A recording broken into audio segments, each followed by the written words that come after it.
বন্ধুরা, আজ আমি তোমাদের সাথে এমন একটা ভাইরাল ফ্যাক্ট শেয়ার করতে যাচ্ছি, যেটা কিনা তোমাদের ঘাড় থেকে, গলা থেকে এবং তোমাদের কনুই থেকে, পা থেকে সমস্ত ময়লা দূর করে দিবে। বন্ধুরা, যাদের ময়লা পড়তে পড়তে ঘাড়ে কালচে হয়ে গেছে বন্ধুরা, কালো কালো লেয়ার পড়ে গেছে বন্ধুরা, তাদের জন্য বন্ধুরা আজকের এই প্যাকটি অনেক অনেক অনেক বেশি উপকারী।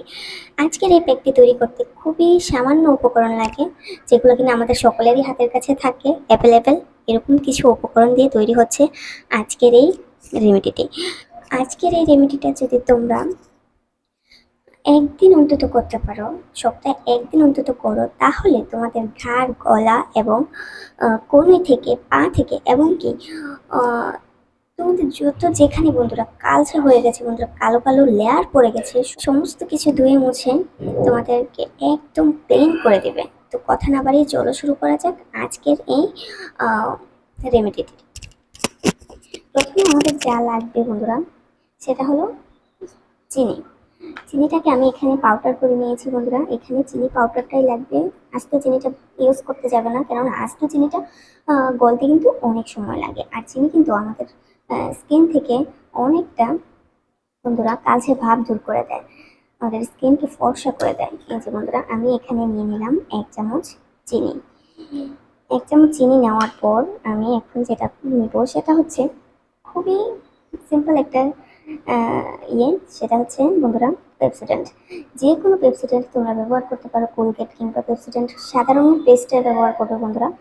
পেপসোডেন্ট কিন্তু আমাদের স্কিন থেকে, আমাদের ত্বক থেকে সমস্ত নোংরা ময়লা দূর করে আমাদের ত্বককে অনেকটা ব্রাইট করে, এবং কি আমাদের ত্বককে অনেকটা ময়শ্চারাইজার করে কিন্তু পেপসোডেন্ট। পেপসোডেন্ট কিন্তু তোমাদের কালচে ভাবটা দূর করে দেবে। এই যে বন্ধুরা, এখানে আমি নিয়ে নিব এই যে এইটুকু পেপসোডেন্ট। দেখতেই পাচ্ছ কতটুকু নিয়েছি, এইটুকু পেপসোডেন্ট নিয়ে নেব। নেওয়ার পর আমরা যেটা নেব সেটা হচ্ছে মধু। মধুতে থাকা যে উপকরণগুলো আছে বন্ধুরা, সেগুলো কিন্তু আমাদের স্কিনকে অনেকটা ব্রাইট করে এবং আমাদের স্কিন থেকে নোংরা ময়লা দূর করে, আমাদের স্কিনকে এক্সট্রা গ্লোয়িং করে তোলে কিন্তু বন্ধুরা মধু। মধু যেমন আমাদের শরীরের জন্য অনেক বেশি উপকারী, তেমনই আমাদের ত্বকের জন্য মধু কিন্তু অনেক বেশি উপকারী। তো এখানে আমি নিয়ে নিব 1 চামচ মধু। এই যে বন্ধুরা, দেখতেই পাচ্ছ আমি এখানে 1 চামচ মধু নিয়ে নিলাম। তারপর যেটা লাগবে বন্ধুরা সেটা হচ্ছে লেবু। বন্ধুরা, আমি এখানে 1/2 চামচ লেবুর রস নিয়ে নিব। যে তোমরাও লেবুর রসটাই নেবে, অন্য কিছু যাদের লেবুর রস স্যুট করে না তাদেরও স্যুট করবে, কেননা আমরা কিন্তু এটা মুখে কিংবা আমাদের ফেসে ইউজ করবো না, এটা শুধুই আমাদের আমাদের শরীরে ইউজ করার জন্য। ঘাড়ে, গলায় কিংবা কনুইতে যদি এটা সপ্তাহে একবার করে করতে পারো বন্ধুরা, তাহলে দেখবে তোমাদের সব কিছু ময়লা কি করে এটা ক্লিন করে দেয় বন্ধুরা। সব ময়লা ক্লিন করে তোমাদের ঘাড়, গলা অত্যাধিক ফর্সা করবে বন্ধুরা, অত্যাধিক দাগ ছোপ দূর করে, এবং কি কালচে লেয়ারটা দূর করে দিবে বন্ধুরা। যাদের কালচে লেয়ার পড়ে গেছে বন্ধুরা, তাদের জন্য আজকের এই রেমেডিটি খুবই উপকারিতা। যদি একবার কেউ এটা লাগিয়ে দেখো, 100% রেজাল্ট দেবে বন্ধুরা। এই যে আমি এখানে নিয়ে নিলাম লেবুর রস। এরপর লেবুর রস, মধু এবং কি পেস্ট আর চিনিটাকে একসাথে বন্ধুরা আমরা মিক্স করে নেব। এভাবে একসাথে এটাকে মিক্স করে নেব। এটা কিন্তু তোমরা বানিয়ে রাখতে পারবে না, যতটুকু বানাবে, যতটুকু প্রয়োজন অতটুকুই বানাবে। বানিয়ে সাথে সাথে বন্ধুরা এটাকে তোমাদের অ্যাপ্লাই করতে হবে, বানিয়ে রেখে দেওয়া যাবে না। এটা খুবই ভালোভাবে আমরা মিক্স করে নেবো বন্ধুরা। এটা কিন্তু অনেক ভালো কাজ করে বন্ধুরা, অনেক ভালো, যা বলার বাহিরে। তোমরা একটা বার অন্তত বাসায় এটা ট্রাই করে দেখো, যেটা কতটা ভালো কাজ করছে। এই যে বন্ধুরা, এটা কিন্তু একটা ক্রিমি টেক্সচারে চলে এসেছে, এই যে দেখতেই পাচ্ছ। এখন এটাকে আরো ভালোভাবে মিক্স করতে হবে, যতক্ষণ অব্দি দানা দানা ভাবটা চলে যাচ্ছে। এই যে সাদা যে একটু দানা দানা দেখা যাচ্ছে, ওইটা চলে যাওয়া পর্যন্ত এটাকে মিক্স করে নিতে হবে বন্ধুরা।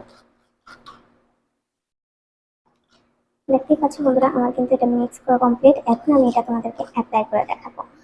এটা তোমাদের মানে পরিষ্কার স্কিনে কিংবা পরিষ্কার ঘাড়ে, গলা যদি লাগাতে চাও বন্ধুরা, সেটাকে আগে ক্লিন করে নেবে, তারপর লাগাবে। এই যে বন্ধুরা, এটা তোমরা গোসল করতে যাওয়ার আগে, যখন গোসল করতে যাবে তার আগে এটাকে বানিয়ে একবার অ্যাপ্লাই করে নিতে পারো। এভাবে এটা এই যে বন্ধুরা, এভাবে ডলে ডলে খুবই হালকা হাতে ইয়ে করবে বন্ধুরা, র্যাপ করতে থাকবে এভাবে।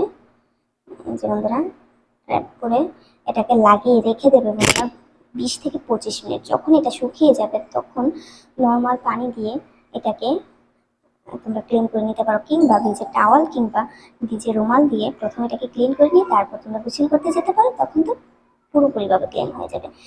তো ভিডিও যদি ভালো লেগে থাকে একটা লাইক করবে, চ্যানেলটাকে সাবস্ক্রাইব করবে। সকলেই ভালো থাকবে, সুস্থ থাকবে, এমন নিত্য নতুন ভিডিও পেতে আমার পাশে থাকবে। আল্লাহ হাফিজ।